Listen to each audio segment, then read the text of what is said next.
과거 물건을 만들면 팔리던 생산의 시대는 끝났다. 영업이나 마케팅의 역할을 통해서 물건을 더 많이 판매할 수 있는 그런 시대도 있었지만 이제는 마케팅도 안 통하는 그런 시대가 왔다. 점점 경영이 더 어려워지고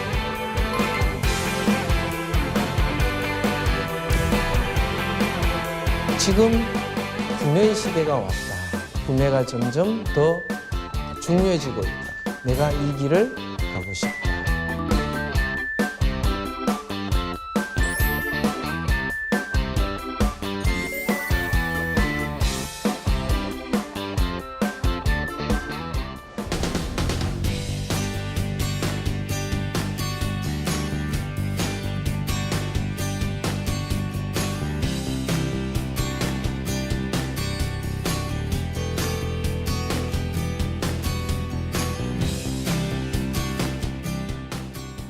오늘은 제가 회사의 경영자가 아니고 구매 전문가로서 여러분들한테 구매 직무 강의를 하도록 하겠습니다.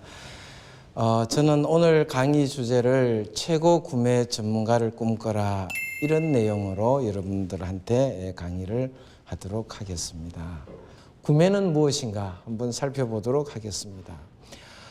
구매의 미션은 최적의 비용으로 최적의 물품과 서비스를 적기에 공급한다. 이렇게 이제 볼 수 있습니다. 그래서 여러분이 잘 아는 QCD 이렇게 이제 볼 수 있고요. 그래서 이것을 3R이라 이렇게 얘기할 수 있습니다. Right Quality, Right Cost, Right Delivery and Service. 이 세 가지의 이 QCD 이것이 올바르게 갖추어지는 것. 이것이 구매의 최고 미션이다. 이렇게 이제 볼 수 있습니다. 자, 구매의 역할이 바뀌어지고 있습니다. 옛날에는 구매는 단순히 원가 절감을 하는 블루칼라적인 속성이 매우 강했습니다. 그러나 최근에는 이것이 전략적 구매로 옮겨가고 있습니다. 개발 구매로 옮겨가고 있습니다. EPI, ESI 등 많은 그런 새로운 이론들이 나오고 있습니다. 그래서 화이트 칼라적인 그런 역할을 점점 많이 수행하고 있습니다. 그러나 최근 선진 회사라든지 미래에 요구되는 것은 가치를 창출하는 밸류 크리에이션이 구매의 가장 중요한 역할 변화라고 볼 수 있습니다. 그래서 이것을 골드 칼라적인 업무다 이렇게 이제 얘기를 할 수 있습니다. 자, 지금 구매의 시대가 왔다. 이렇게 이제 저는 얘기를 하고 싶습니다. 왜냐하면 구매가 점점 더 중요해지고 있다. 그리고 과거 물건을 만들면 팔리던 생산의 시대는 끝났다. 그리고 생산해서 이것이 안 팔리면 영업이나 마케팅의 역할을 통해서 물건을 더 많이 판매할 수 있는 그런 시대도 있었지만 이제는 마케팅도 안 통하는 그런 시대가 왔다. 점점 경영이 더 어려워지고 있다. 그러면은 마른 수건을 쥐어짜듯이 원가 절감을 해야 하는 그런 시대다. 그러므로 내가 구매를 지원하게 된다. 내가 이 길을 가고 싶다. 여러분은 그런 각오를 하면 좋을 것 같습니다. 여기에서 보시면 구매의 영역이 전통적으로는 purchasing procurement 이런 전통적인 구매를 뜻하던 시대가 있었습니다. 그러나 이것이 logistics, quality, inventory control, material management, transportation, disposition 회사에서 필요 없는 그런 원료나 잡자재, 폐기물을 매각하는 것 역시 많은 회사들이 당연히 구매해서 할 수밖에 없다. 이제는 총무부서에서 절대 돈과 관련된 사고 파는 것은 다 구매해서 한다. 웨어하우싱, 디스트리뷰션, 리시빙, 패키징, 프로덕트, 서비스, 디벨롭먼트, 매뉴팩처링, 슈퍼비전, 포항제철 같은 경우, 포스코 같은 경우에도 생산동 하나 통째로 외주를 준다. 외주 주면 구매해서 관리한다. 그렇게 구매의 영역이 이렇게 넓어지고 있다. 이렇게 보시면 할 일이 굉장히 틀림없이 많을 것입니다. 구매는 업종에 따라 다르지만 각 회사마다 제조 경비의 많게는 85% 차지하는 경우가 있고 한국의 일반 제조업체들은 대개의 경우 50에서 70%선 이 정도는 구매의 비용이 들어간다 이렇게 이제 볼 수 있습니다. 그래서 매우 중요한 그런 부서일 수밖에 없다. 여러분이 이 업무를 하게 되어서 한 20년 뒤쯤이면 전문가의 반열에 오를 수 있습니다. 자, 구매에서 전문가란 조직에서 매우 중요한 인물로 자리를 매김하고 있고 그 업무를 매우 좋아하는 그런 사람입니다. 저 역시 이 구매를 하면서 매우 만족했고 또 열정을 가지고 일할 수 있었습니다. 그래서 여러분들한테 자신 있게 추천할 수 있습니다. 구매는 다른 업무와 매우 많은 중복되는 영역이 있습니다. 전 밸류 체인에 구매가 관여하기 때문에 모든 업무를 다 알아야 진정한 구매 전문가가 될 수 있습니다. 그러나 다른 업무에서 터치할 수 없는 영역이 있습니다. 그것은 계약입니다. 그래서 구매는 다른 분야와 차별되는 유일한 컨셉이 계약 전문가라는 것입니다. 그래서 구매인은 계약 전문가다. 이렇게 이제 볼 수 있습니다. 자, 가격을 협상하기 위해서는 협상을 해야 되는데 그거는 영업도 협상 전문가입니다. 구매인도 협상 전문가입니다. 그러나 계약 전문가는 회사의 한 부서밖에 없습니다. 구매 부서입니다. 그래서 구매는 제품 전문가로서 그리고 현장 활동하는 활동 전문가로서 협상 전문가로서 그리고 계약 전문가로서 발전할 수 있습니다. 구매인에게 요구되는 핵심 역량은 원가 분석, 협상, 협력업체 관리 역량, 계약 역량 이런 것이 요구가 됩니다. 그리고 구매인에게 요구되는 인성은 정직이 가장 크다. 다음은 삼성에서 그리고 많은 회사에서 얘기하고 있는 구매의 예술화에 대해서 한번 말씀드리겠습니다. 자, 구매의 예술화는 세 가지 측면에서 품질은 검사 자체가 필요 없는 그런 무검수 제도가 되면 예술의 경지에 올랐다 이렇게 얘기할 수 있습니다. 두 번째, 가격은 맥도날드처럼 세계 제1의 원가 경쟁력을 갖추는 것. 납기는 무창고 제도. 그러니까 창고가 필요 없게 제때 딱딱 물건이 들어오는 것. 이 세 가지가 갖추어지면 구매의 예술화다. 예술의 경지에 이르렀다. 이렇게 이제 얘기할 수 있을 것 같습니다. 다음은 구매의 기본 전략에 대해서 한번 말씀을 드리겠습니다. 구매의 기본 전략은 크랄리직스의 서플라이 매트릭스 모델을 보면 잘 알 수 있습니다. 그래서 이것은 가로축은 비즈니스 임팩트와 밸류, 중요도를 받고 세로축은 리스크를 받습니다. 그렇게 해서 네 가지를 나누었는데 제일 중요한 것은 전략적 파트너십, 두 번째는 레버리지 품목, 세 번째는 보틀넥 품목, 네 번째는 일반적인 MRO라든지 그런 제너럴 아이템이다. 이렇게 이제 볼 수 있습니다. 여기서 가장 많이 쓰이는 전략이 레버리지입니다. 그러니까 원가 절감을 하기 위해서는 레버리지 전략을 쓸 수밖에 없습니다.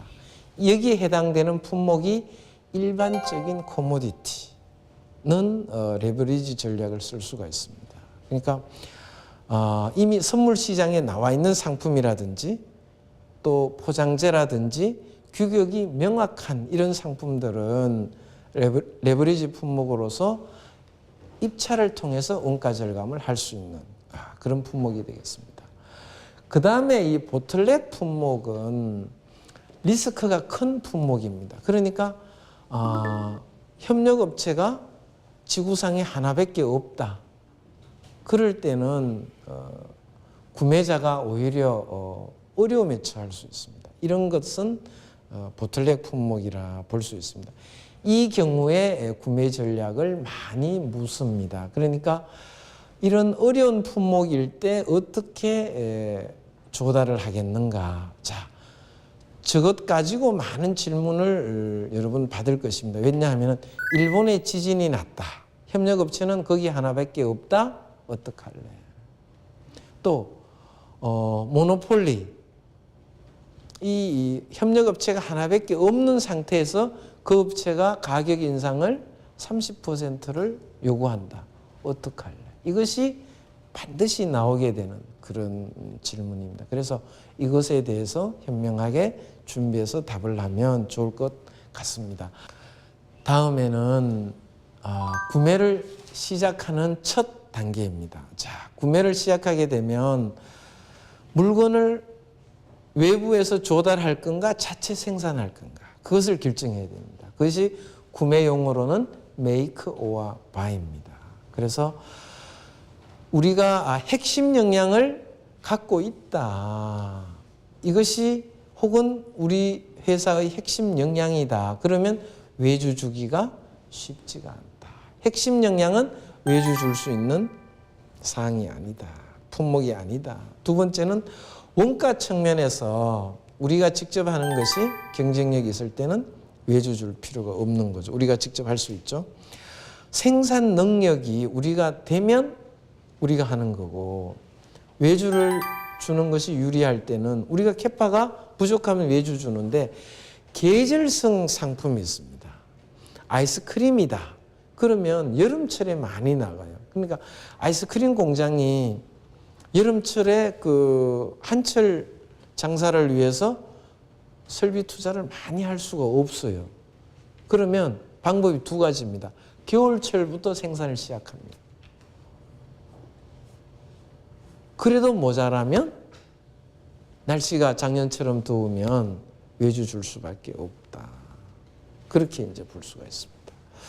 그 다음에 품질 수준은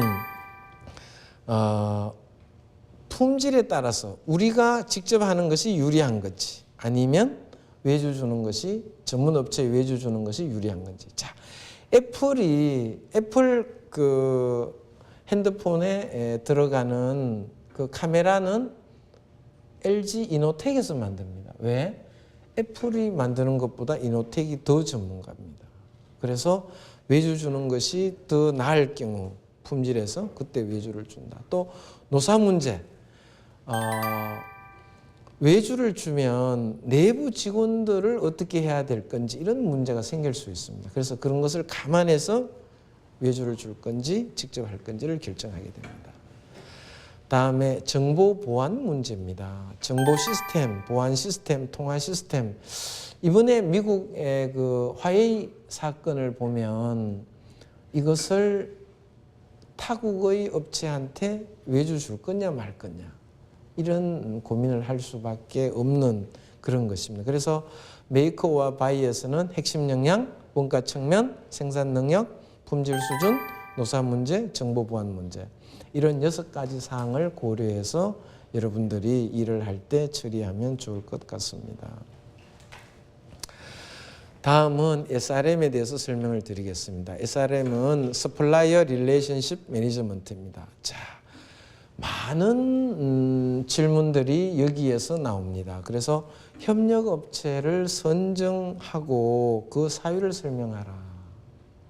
많은 회사들이 이것에 대해서 묻게 됩니다. 두 번째는 일본에 지진이 났는데 납기를 어떻게 맞출 것이냐.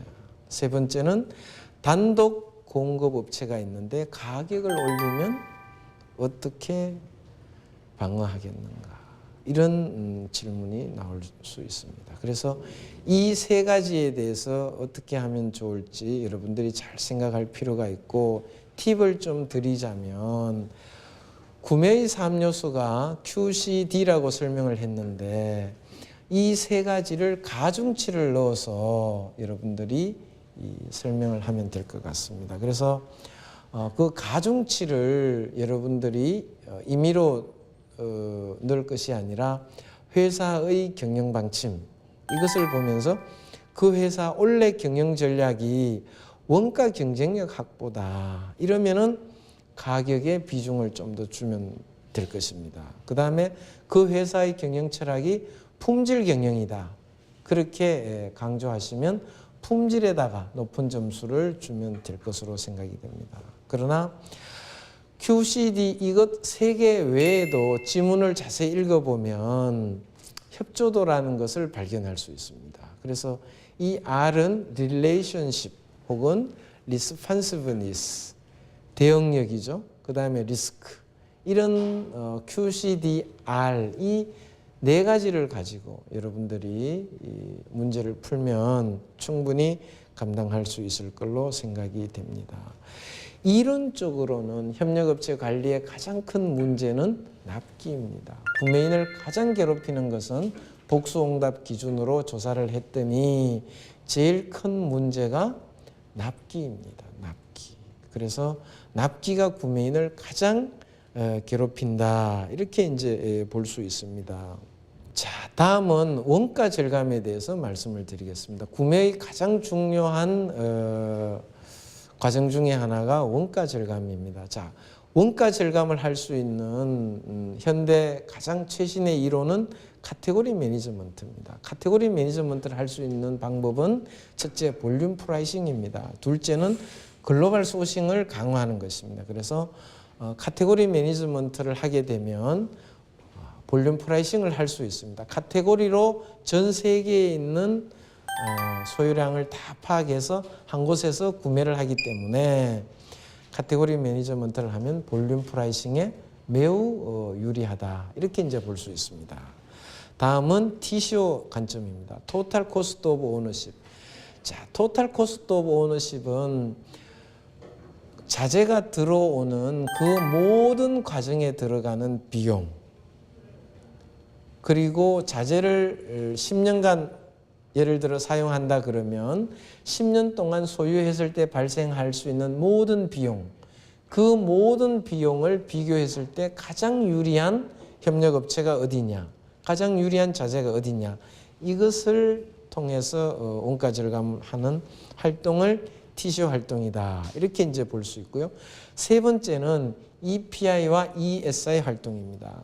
Early Purchasing Involvement, Early Supplier Involvement. 처음부터 구매가 개발 단계에서부터 개입을 해서 원가 절감 활동을 같이 하는 것. 그것이 EPI와 ESI의 핵심 개념입니다. 자, 다시 얘기해서 현업에 가면 구매가 처음부터 들어가서 구매 활동을 하는 것, 이거 쉽지가 않습니다. 연구부서가 먼저 연구를 하게 됩니다. 비밀 유지라든지 다양한 이유 때문에 구매부서가 배제될 수 있습니다. 그러면 시간과 원가 절감에 어려움이 있습니다.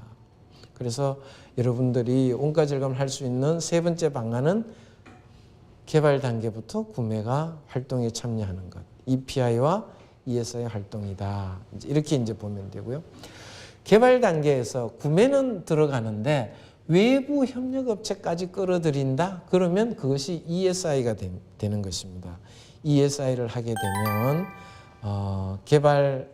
개발 기간을 매우 단축할 수 있는 그런 장점이 있다. 이렇게 이제 볼 수 있습니다. 그래서 여러분들이 세 가지를 기억하면 좋을 것 같습니다. 첫째는 카테고리 매니지먼트, 두 번째는 TCO 활동, 세 번째는 EPI와 ESI 활동이 되겠습니다. 그래서 카테고리 매니지먼트를 하게 되면 볼륨 프라이싱과 글로벌 소싱이 중요한 전략이다. 이렇게 이제 말씀드릴 수 있습니다.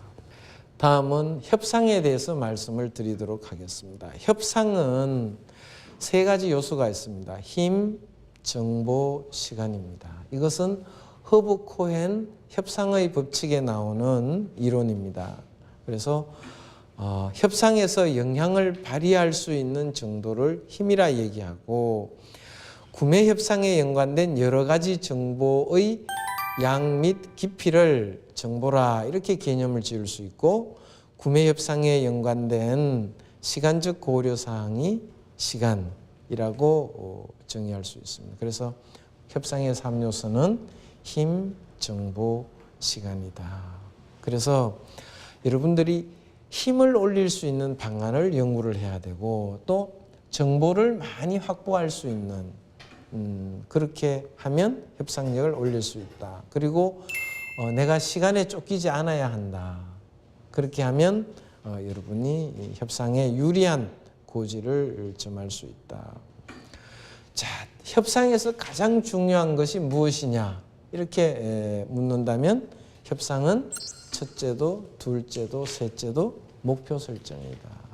다음은 글로벌 소싱에 대해서 설명을 드리겠습니다. 글로벌 전략의 핵심은 카테고리 매니지먼트입니다. 카테고리 매니지먼트. 자, 그래서 카테고리 매니지먼트라는 것을 잠깐 설명을 드리면 회사가 많은 국가에서 자재를 소싱을 할 것입니다. 그러니까 글로벌 회사들은 공장이 전 세계에 흩어져 있습니다. 그리고 여러 공장의 구매 조직들이 다 따로 있을 것입니다. 그러나 카테고리 매니지먼트라 하는 것은 카테고리 매니저가 전 세계의 모든 수요를 파악을 해서 그 볼륨을 가지고 공급업체와 협상을 하는 것입니다. 그렇게 되면 가격 경쟁력 확보할 수 있다. 그러므로 글로벌 소싱에 있어서 가장 핵심은 카테고리 매니지먼트다. 이렇게 이제 여러분이 이해하시면 될 것 같습니다. 두 번째는 글로벌 소싱에 있어서 핵심은 매트릭스 오거나이제이션입니다. 자, 한국에 있는 어떤 직원이 다른 나라에 있는 본사와 업무 협의를 할 때 나의 카테고리 매니저가 캐나다에 있으면 캐나다에 전화해서 가격 협상 결과를 이제 보고할 수 있습니다. 그러나 내가 속한 이 지역은 대한민국입니다. 그러니까 출퇴근이라든지 일반 업무는 리저널 매니저에게 보고를 합니다. 그리고 내 이 업무에 대해서는 내가 맡은 품목의 카테고리 매니저가 캐나다에 있으면 캐나다에, 미국에 있으면 미국에 이렇게 이제 전화를 하게 됩니다. 그러니까 여러분들은 앞으로 선진 회사에 가면 보고자가 2명, 3명이 된다.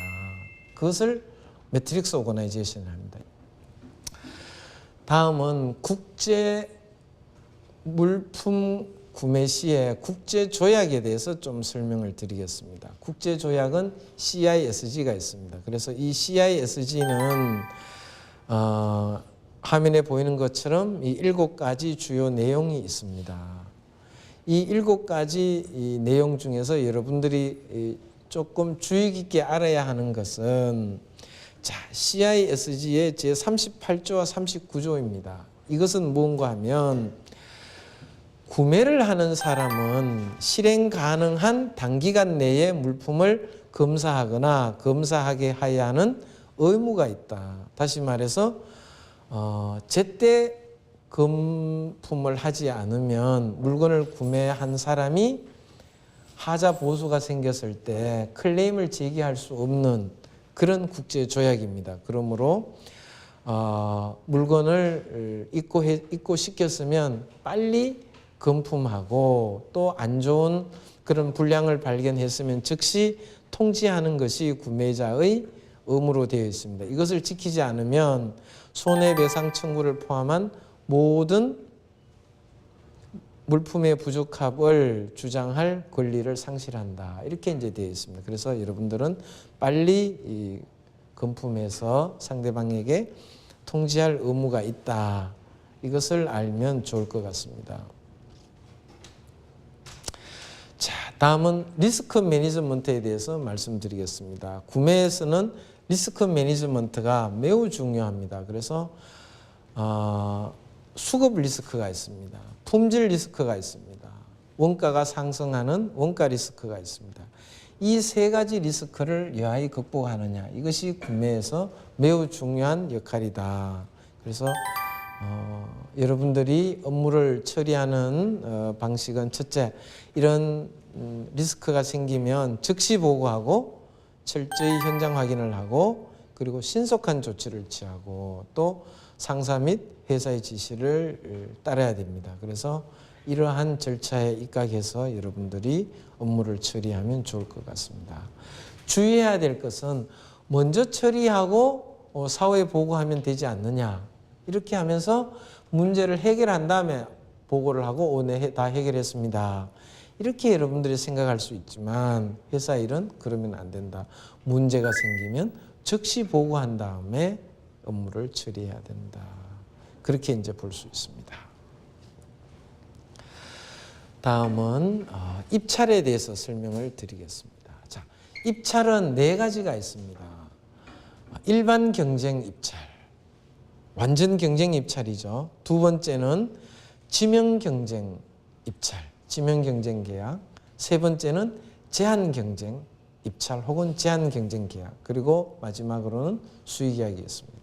자, 일반 경쟁과 수의 계약은 여러분들이 충분히 알 수 있는 개념이니까 생략하고, 지명 경쟁은 특정한 자격을 구비한 업체에 대해서 참여를 시켜서 입찰을 하는 것. 그것이 지명 경쟁이다. 영어로는 Certified Supplier를 부르는 것. 그리고 제한 경쟁은 일정한 자격을 갖추고 신뢰를 쌓고 우리와 거래 관계가 충분해서 믿을 만한 신뢰가 형성된, 그리고 일을 잘하는, 평가가 축적이 되어서 충분히 검증된 이런 업체를 참여시키는 것. 그게 제한 경쟁 입찰이다. 영어로는 Preferred Supplier, Preferred Supplier를 참여시키는 것. 이것이 제한 경쟁 입찰이다. 이렇게 이제 볼 수 있겠습니다. 자, 다음은 계약의 법적 효력에 대해서 한번 설명을 드리겠습니다. 자, 계약은 두 업체가 만나서 청약 행위가 이루어지고 낙찰에 의해서 승낙하고, 그 승낙된 사실이 낙찰자에게 통보되고 낙찰자가 이를 접수한 순간부터 효력이 발생됩니다. 이것을 무효화시키거나 종료시키는 것은 계약의 해지와 해지밖에 없다. 그래서 한번 맺어진 계약은 절대 무효화시킬 수 없다. 상대방이 합의해야 해제와 해지를 할 수 있다. 그럼 상대방이 해제와 해지에 합의해 주지 않으면 어떻게 하겠는가? 물론 종료할 수 있습니다. 그러나 손해배상을 각오해야 됩니다.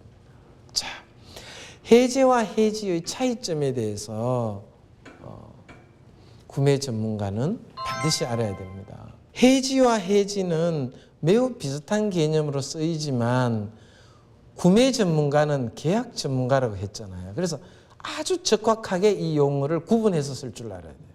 그러니까 해제는 계약 체결로 인하여 발생하는 법률 효과를 소급하여 무효로 함.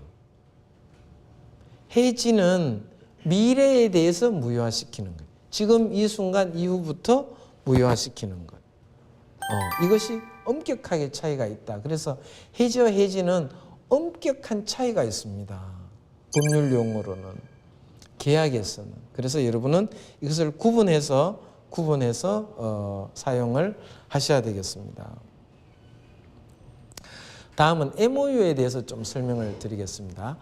MOU는 이것은 법적 효력이 없습니다. 원칙적으로 MOU는 구속력이 없습니다.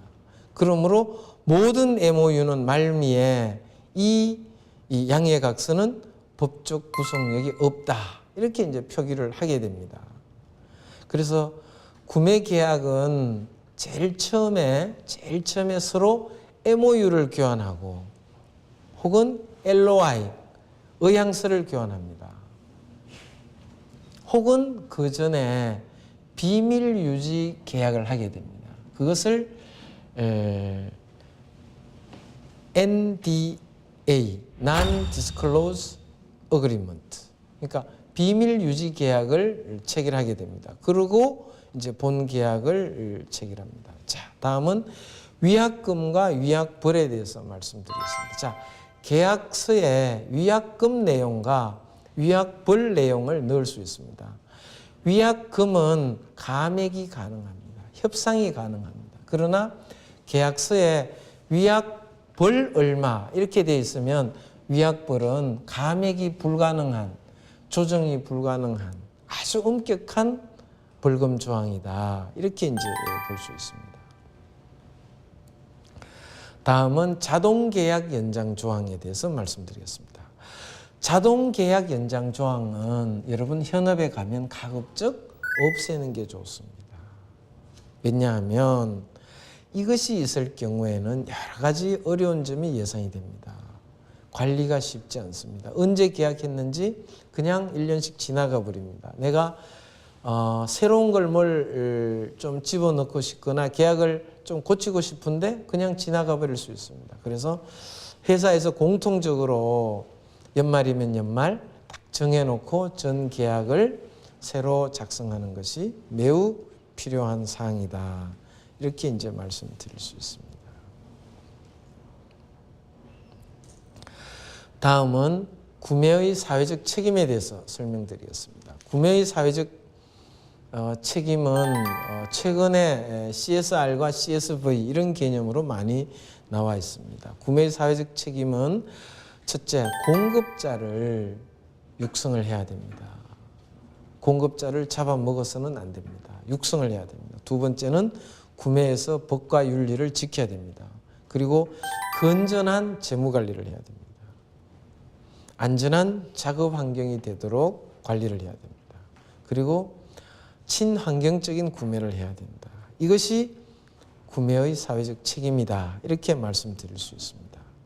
다음은 CSR과 CSV에 대해서 좀 차이를 설명을 드리겠습니다. 기본 가치는 CSR은 사회에 대한 책무와 의무를 얘기합니다. CSV는 기업과 사회의 상호 이익에 대해서 가치를 두고 있습니다. 외부 영향을 살펴보면 CSR은 사회적 이미지 때문에 하게 되고 CSV는 사회와 공존하기 위해서, 기업이 공존하기 위해서 취하는 전략이 CSV다. 자, 그래서 CSV는 기업과 사회가 서로 이익을 같이 창출하고 그것을 이익을 나누는 그런 거기 때문에 지속성이 더 높고 또 기업도 더 적극적으로 참여할 수 있는 그런 내용이 됩니다. 그러나 넓게 보면 CSR도 매우 중요한 개념이고 우리 기업들이 더 많이 해야 되는 그런 활동이 역시 CSR이다. 이렇게 이제 볼 수 있습니다. 공정 구매 활동, 이것 역시 CSR의 아주 중요한 개념입니다. 그래서 여러분들이 구매를 수행하면서 CSR과 CSV는 절대 잊어서는 안 될 그런 개념 같습니다. 잘 배워서 실천할 수 있도록 하면 좋을 것 같습니다. 자, 구매 이론은 이 정도로 하고 다음은 여러분들 한번 과제를 한번 내보겠습니다. 볼펜을 꺼내서 산에는 나무가 없고 강에는 물이 없고 들판엔 곡식이 없다. 이것을 구매의 3요소 가격, 품질, 납기를 넣어서 한번 문장을 재구성해 보기 바랍니다. 그러면 여러분들이 지금까지 배운 구매의 3요소를 좀 더 확실히 인식할 수 있을 것 같습니다. 자, 산에는 나무가 없고 강에는 물이 없다. 그러니까 들판에는 곡식이 없겠죠. 이것을 구매인은 어떻게 이것을 표현하면 될까? 한번 재구성을 해서 구매의 3요소를 가지고 가격, 품질, 납기 이걸 가지고 한번 재구성해 보시기 바랍니다. 그러면 여러분들이 많은 것을 느낄 수 있습니다.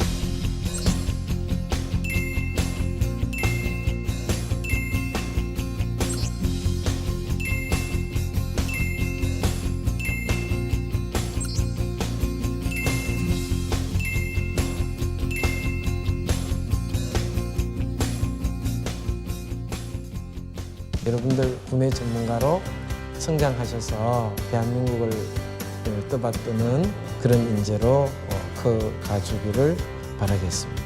감사합니다.